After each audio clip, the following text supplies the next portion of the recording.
նայում եմ այս քանի օրը, փորձում եմ հետևել խորհրդարանում տեղի ունեցողը։ Զավեշտ, այդ մարդիկ ամոթ չունեն, ավելորդ է ասել, որ ամոթ չունեն։ Հայրենիք հանձնած մարդիկ մեծ խոսում են ինչ-որ բաներից։ Հարցակվողի դերում են։ Հարցակվողի դերում եւ ամենացինիկ ձևերով, ամենացինիկ։ Ի վերջո մեր երկրում պիտի պատասխանատ, բարոյական պատասխանատվություն, դեռ իրավականը չեմ ասում։ Սրբազան ազգային ժողովի ամբիոնից Արայիկ Հարությունյանը անդրադառնալով այս գործին, այն որակել էր ոչ թե ինչպես ի սկզբանե իրենք որակում էին տերորիզմ, այլ խուլիգանություն, այսինքն կարծում եք, որ գուցե իրենց մոտ էլ նաև արդեն դիրքորոշում է փոխվել։ Անկարգություն կարծեմ, խուլիգանություն չէ, որքան ես հիշում եմ։ Ես չգիտեմ իրենց մոտ ինչ դիրքորոշում է փոխվել, իրենք իրենց խնդիրը կատարել են 1 տարի առաջ, երբ ինձ մեր 17 հայրենատեր մարդկանց այդպիսի ծանր մեղադրանքներով կալանքի տարան, իրենց խնդիրը այն ժամանակ են իրենք լուծել։ Հիմա այդ հրապարակումները, երբ մենք ներկայացնում ենք դատարաններ, նորից պիտի կրկնենք, կներեք, այդ բոլորը ասում են ճիշտ եք ասում, բայց վերջում այսպես։ Այդուհանդերձ իրենք հիմա վստահ եմ սարսափում են երևի թե ՄԱԿ-ի այդ բարձր ամբիոնից հնչող եզրակացության կամ սպասվելիք եզրակացությանը, որը չի ուշանալու։ Հիմա իրենք այն ստախոսության, որ ասում են քաղաքական կալանավոր չկա, անշուշտ որ կա։ Տգետ պիտի լինեն մարդիկ, որ որևէ երկրի օրինակ վերցնեն, ցույց տան, թե նույնիսկ սովետական միությունում չէին համարում քաղաքական կալանավոր մարդկանց, երբ մեր այլախոհներին ձերբակալում, բանտարկում, կալանավորում էին։ Նույնիսկ այն ժամանակ չէին անում։ Այսօր էլ աշխարհում չկան քաղաքական կալանավորներ որպես վերդիկտ, որպես այդպիսին։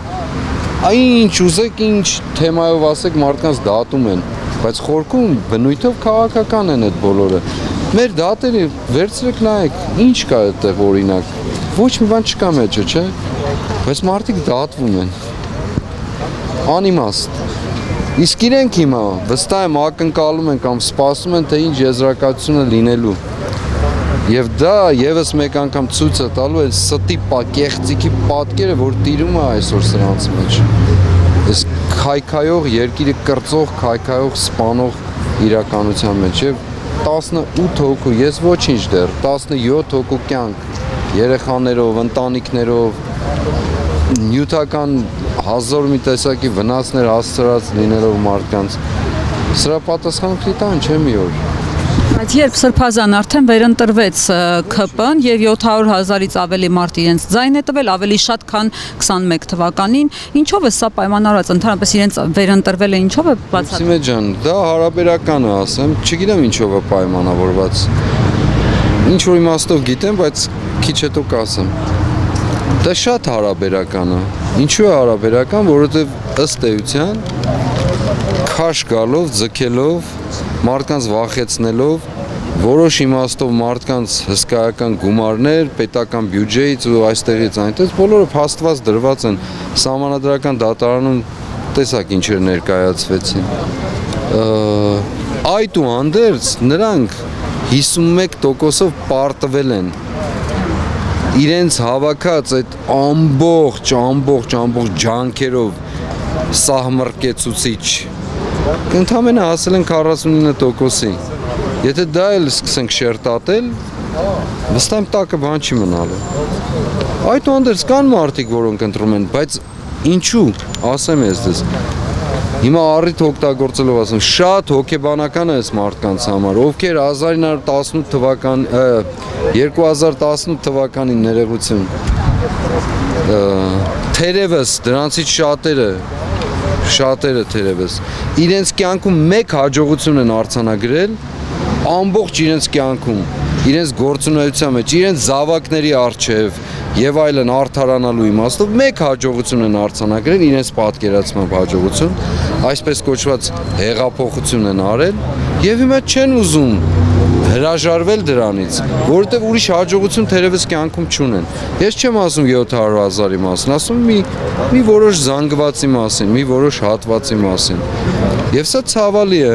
Ոմանք էլ վախենում են իրենց ունեցած չունեցածները կորցնելուց, ոմանք վախենում են հազար մի տեսակի այլ բանից, ոմանք ուղղակի պետական զանազան պաշտոնների ձգտող ու տարբեր իրենց լեզվով ասած լափամանին մոտ կանգնելու են,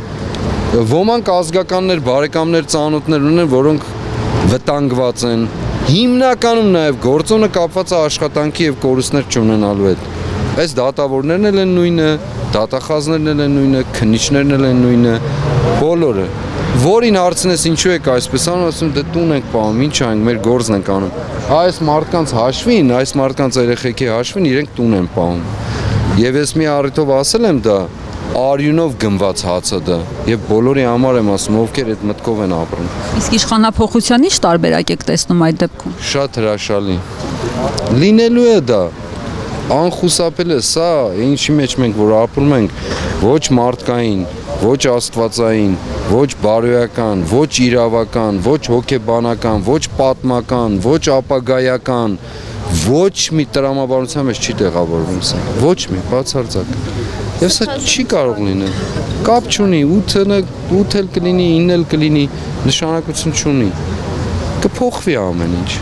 Կփոխվի։ Եվ ես վստահ եմ, որ կփոխվի։ Չի կարող այլ կերպ լինել։ Աստված չի հանդուրժում։ Ի վերջո, Աստված չի հանդուրժում այն, ինչ որ գործվում է։